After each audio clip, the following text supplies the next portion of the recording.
নমস্কার বন্ধুরা, আমরা দুজনে কুকিং চ্যানেলে আপনাদের স্বাগত জানাই। আমি পুতুল। আজ আবারও আপনাদের কাছে চলে এসেছি এক ভিন্ন স্বাদের চটজলদি রান্নার এক রেসিপি নিয়ে। রান্নাটি আমি কিভাবে করছি তা শেষ পর্যন্ত দেখার অনুরোধ রইল। কিন্তু তার আগে যারা আমার চ্যানেলে নতুন তাদেরকে আমার চ্যানেলটি সাবস্ক্রাইব করে পাশে থাকার অনুরোধ রইল। আজ আমি বানিয়ে দেখাবো আলুর কচুরি। তো এখানে আমি ময়দা নিয়েছি 250 গ্রাম, আর কিছু মশলা দিয়েছি আলুর পুর তৈরি করার জন্য ভেজে নেব। আর এখানে বাদাম নিয়েছি, আর এখানে নিয়েছি পেঁয়াজ, আদা, রসুন, কাঁচা লঙ্কা ছোট ছোট করে কেটে নিয়েছি। আর আলু নিয়েছি 200 থেকে 250 গ্রাম, সেটাও কেটে ধুয়ে পরিষ্কার করে নিয়েছি।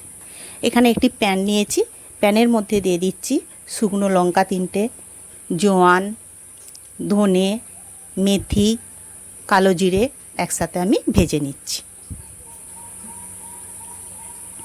এই ভাজা মশলাটা আলুর পুরের সাথে দিলে খুব টেস্ট হয়, কচুরিটা খেতে খুব ভালো লাগে।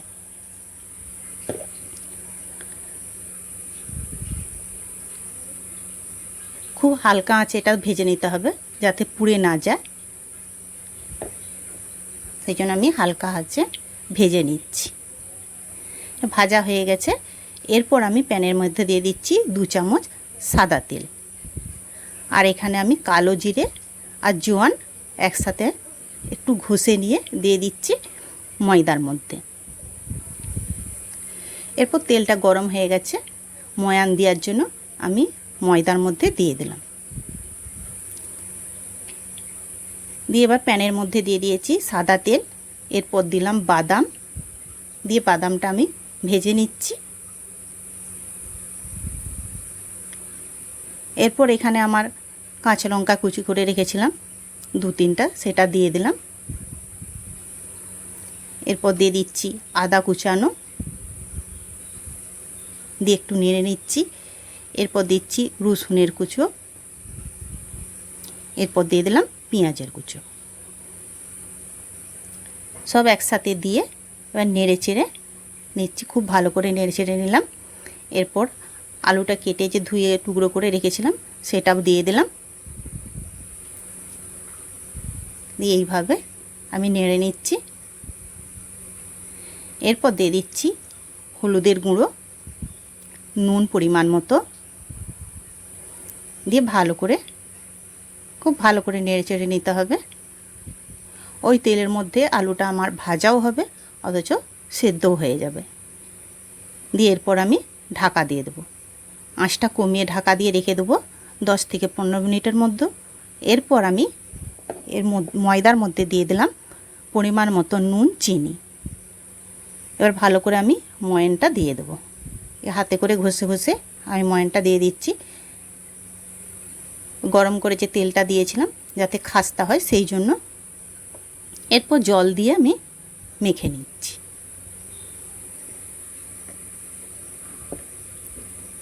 একটু ভালো করে দলতে হবে, এইভাবে দলে নিতে হবে হাতে করে, একটা জালি জালি ভাব এসে যাবে। এরপর আমি ঢাকা দিয়ে রেখে দেবো 10 মিনিট। আমি যে ভাজা মশলাটা করে রেখেছিলাম এবারে মশলাটা আমি গুঁড়িয়ে নেব। এখানে আলুটা সেদ্ধ হয়ে গেছে আর ভাজা ভাজাও হয়ে গেছে। এরপর এখানে আমি গরম মশলার গুঁড়ো দিয়ে দিলাম 1/2 চামচের মতো। তারপর দিয়ে দিচ্ছি আমি যে ভেজে রাখা মশলা গুঁড়ো করেছিলাম সেটাও দিয়ে দিলাম, দিয়ে ভালো করে কষিয়ে নিচ্ছি। বেশ শুকনো শুকনো করে কষাতে হবে। এরপর দিয়ে দিচ্ছি চিনি, চিনিটা দিলে একটু মিষ্টি মিষ্টি লাগবে, স্বাদটাও বেড়ে যাবে। এরপর আমি গ্যাসের মধ্যে বসিয়ে দিলাম একটি কড়া। এবার পরিমাণ মতন আমি সাদা তেল দিয়ে দিচ্ছি, কেন ডুবো তেলে তো ভাজতে হবে কচুরিটা। এরপর ময়দা থেকে আমি লেচি কেটে নিচ্ছি, কেটে নিয়ে আমি এর মধ্যে কোনো বেলাবেলির কোনো ঝামেলা নেই। এরপর আমি পুর ভরে দিচ্ছি।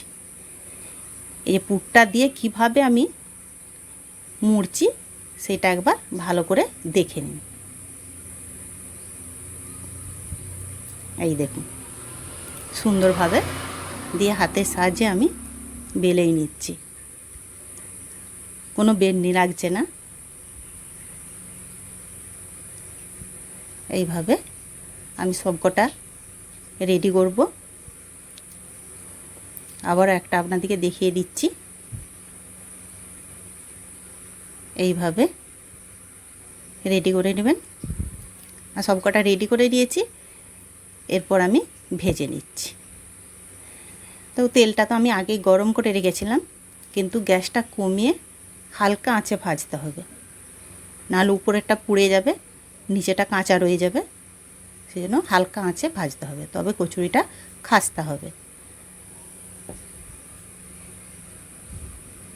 আর ভাজা হয়ে গেছে, আমি কচুরিটা তুলে নিচ্ছি।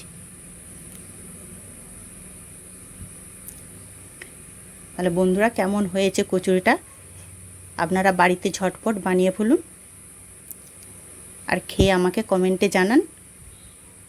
এই দেখুন, আর ভিডিওটি ভালো লাগলে সাবস্ক্রাইব করবেন, আমার পাশে থাকবেন। আর এখানে আমি কচুরির সাথে দিয়ে দিয়েছি টমেটোর সস। এরপর আমি একটা কচুরি আপনাদেরকে ভেঙে দেখাচ্ছি। এই দেখুন কেমন সুন্দর খাস্তা হয়েছে, আর ভিতরে দেখুন পুরটা দেখুন। আপনারা কিন্তু অবশ্যই বাড়িতে বানিয়ে খাবেন।